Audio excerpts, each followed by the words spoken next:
Simpson, married to a wonderful man, President Simpson, who's a pastor as well. My topic today is intimacy of action. How many of us understand truly what is intimacy? Well, it begins with love.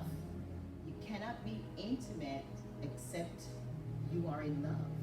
And what better person to have and talk about than Solomon? It's one book that almost all churches avoid. And there's a secrecy in the church that wives and husbands are actually keeping under the rug.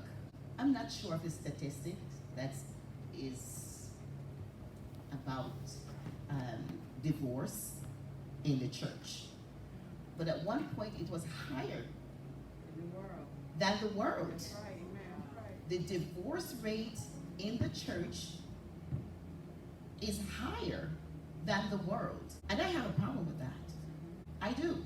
Because it is an issue to talk about intimacy. It's too graphic. Leave it in my bedroom. I do what I want. But yet there is no intimacy. How many of us, and I could go back, way back, how many people you know that marry somebody that you only have a one-night stand with? I'm not going to be graphic because we have some young people here, even though they're telling them in school anyway. But I'm going to be decent. How many people you know that are married and intimacy is lacking in the relationship? I'm not going to ask you to raise your hand.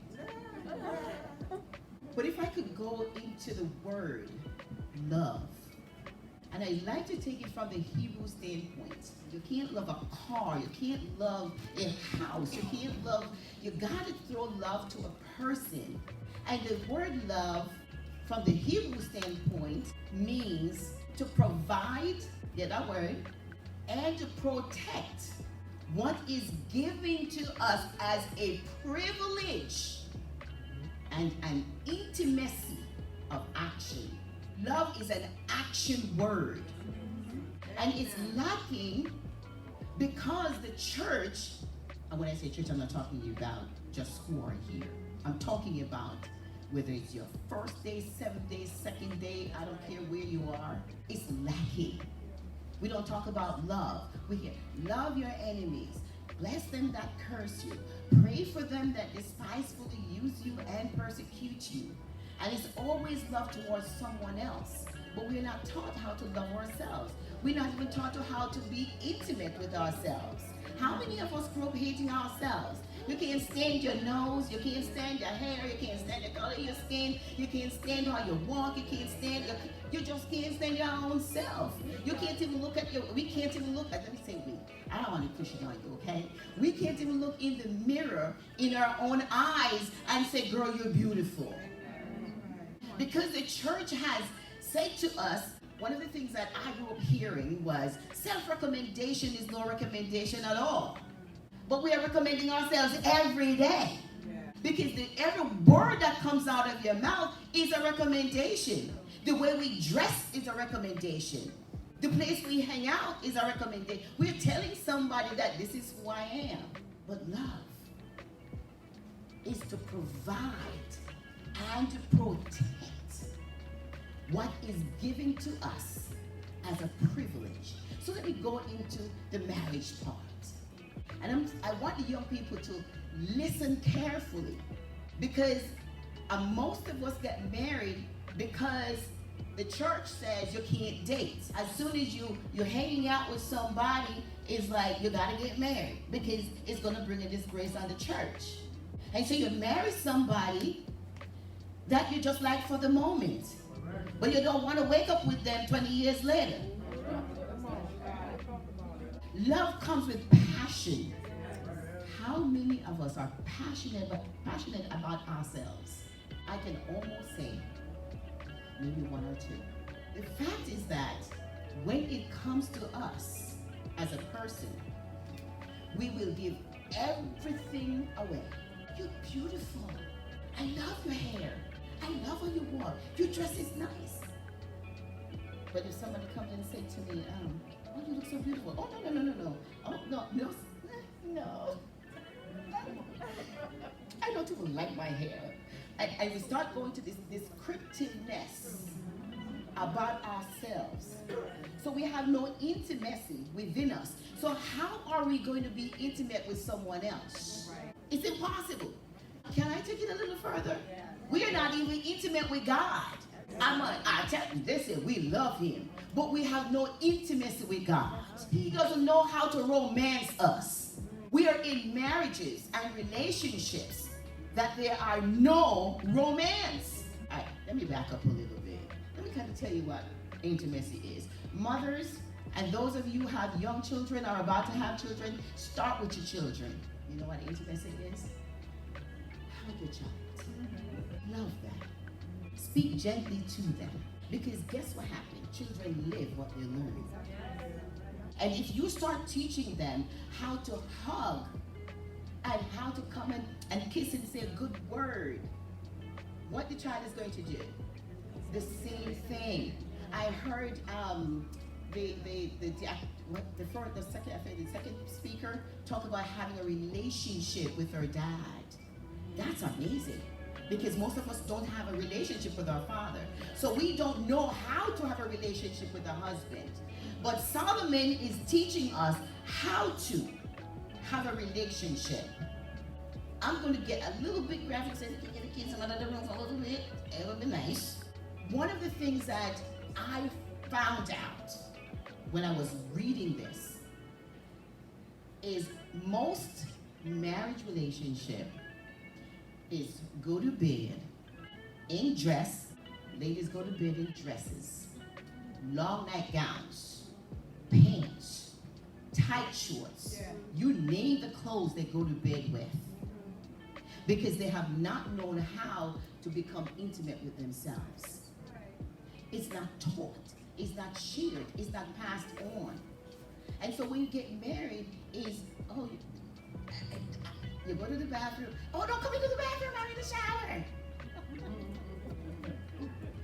Honey, you can't come in the shower. Lock the bathroom door. And you're in there all by yourself showering, and your husband can't come in to see you. We are so ashamed of our own selves that we don't even take our clothes off and look at ourselves in the mirror. How are you going to look at your husband?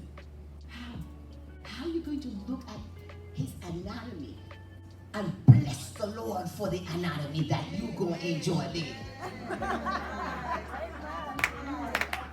How you're going how are you going to make certain that you have what is called an orgasm? Because you don't have intimacy with yourself. And then it turns out that now what is being practiced in churches are sex. Listen, I'm certain it's very prevalent. It's nothing hiding now. There was a time when you couldn't talk about it, but now it's in the open. The body that Yahuwah creates, God creates, very special. It got to get to the point where, like Solomon said, I could lay between your breasts. I can suck on your breast. Let me talk to the men a little bit. Listen, it starts from way out there, so start in the bedroom. That's right. It's a little touching here. And listen, don't do it with sex in mind. Do it because you love the body you gave you. Love her body. Admire her body. Bless her body. Pray over her body. Hello. Because then when you get that and you hear what he said, listen, even in the garden they make it out. With no clothes on. This is something that we secretly are living with. And there are many marriages. We come to, and let me tell you, we are such liars. We are liars. Because we come and we dance, and we shout Holy Ghost, and we speaking in tongues. And when you get home, you can't even stand being next to your man or your woman. Nowadays we have this one on the computer, that one on the phone, that one on the tablet over there, that one is right there, and no communication at all. And then when things start happening, don't talk to me. Wait, don't bother me. How many times I tell you the same thing? I don't want to hear it. I can say, Billy, and done that. Amen. I can tell on myself. I can't tell on you. There is a process when it gets to that point. When you start outside in the garden, go read Solomon. I want all of us as husbands and wives and young men, before you start choosing a woman, start learning how to be intimate. Intimacy, I didn't say sex, I said intimacy. Make it plain. There's a difference between sex and intimacy. So when you find out, young lady, and when she finds you, the right one, and then when you get passionate, listen, even oral sex come in. I'm not afraid to tell you. Because we don't understand intimacy. Right. When he said that we're drinking from our own fountain. Make it plain. Every man has their own fountain. Thank you. And I'm saying to us today, listen, I don't even have my notes here. It's the Holy Spirit. That's right. You got the Holy Ghost. Because it is a problem in church. Amen. It's a problem with our women. And I'd rather see us become passionate and kiss there and there than you stay here and you're looking at another man. That's right. He and his wife sit down and you envying. Yes. Him over there, you're saying, oh, I wish that was my husband. He's so close to his wife, but you don't even know what's going on in there, right? Exactly. And then all of a sudden you start going, the eyes start to wander because there's no satisfaction in the home. None. And guess what the children sees, and we think that they don't see. They see it all. They know. And guess what? They do the same thing. So Solomon said, I love your breasts. They look like two young calves. They're pretty. I love your neck. I love your body. And then she turned around. Oh, I love your body. Those legs of yours, they are firm. You check it out. It's Song of Solomon, chapter 4, verse 16. He talks about his thighs. How she's gonna see it if he's clothed? How he's gonna see her if she's clothed? Can't. It's impossible. So today I'm encouraging us. One, learn how to become intimate with yourself. The first person God gives you is you. And he said, I give you to take care of you. Then you love me. When you love the Most High with all of your heart, with all of your soul, then you can love your neighbor as yourself. But we love our neighbors first and hate ourselves. But today I'm encouraging, love the Lord with all your heart, love yourself, then love your neighbor as yourself. Because it is important. Because when you do that, when God gives you that neighbor, and I'm not talking about the next door man or woman that you see, but it's that person that he's sending in your life. That is because you have loved that person. So when that person loves you and you love him, I mean, a whole lot of stuff gonna happen. Yeah. Even in the garden. Amen. Some people are so routine is one place. So routine is one position. I can say it. I'm married. I can go there. It's one thing I say to my husband. We're not gonna have no anal nothing. Come on, that's right. No, nah. Because if you do that with me, you're going to do something with somebody else. I'm saying to us, brethren, stop living a lie. Read Song of Solomon from chapter 1 to all the way to 8, and it will teach you how to become romantic with yourself and with your man. And one last thing. Ladies, we know we go through the changes. We have menstrual period, you name it. I'm going to ask us, shower. No,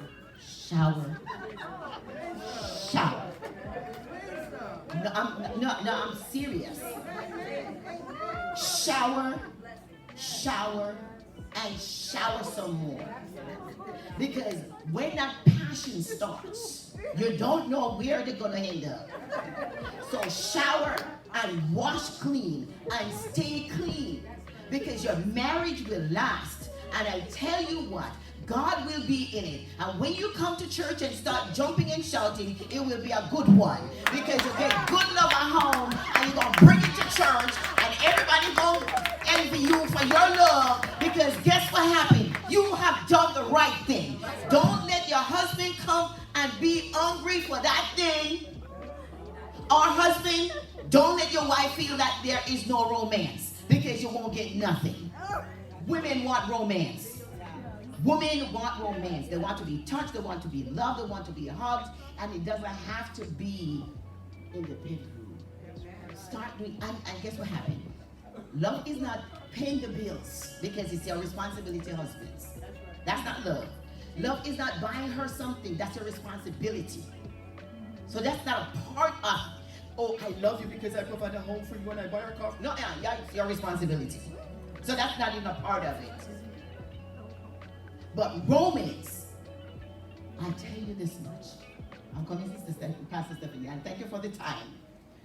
I tell you this much. You know why I get this topic? Because I'm full of romance.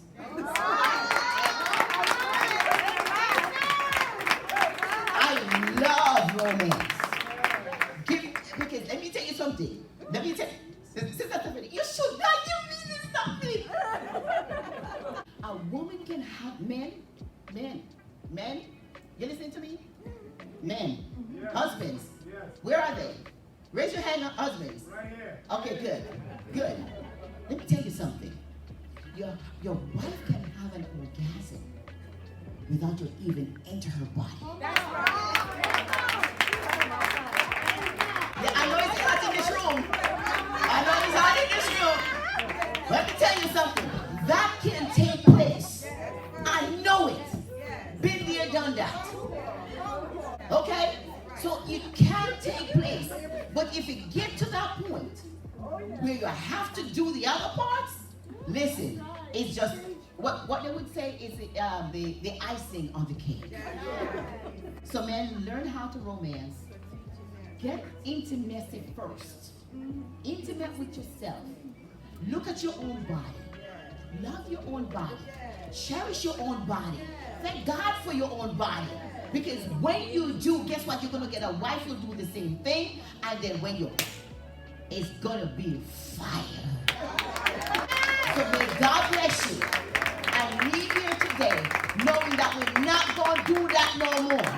Hello? Because we are breaking the yoke. We don't want to see no more divorce in the church. So learn how to romance yourself, intimate with yourself, so that you can be romantic to your husband and do like Solomon. That man has so many wives, I don't know how he did it, but the man did it. Okay? Even if you have to do one thing with somebody else, go learn from Solomon, because Solomon has done it and he's left it in writing. And don't tell me that he was talking about the church. He's talking about husband and wife. God bless you.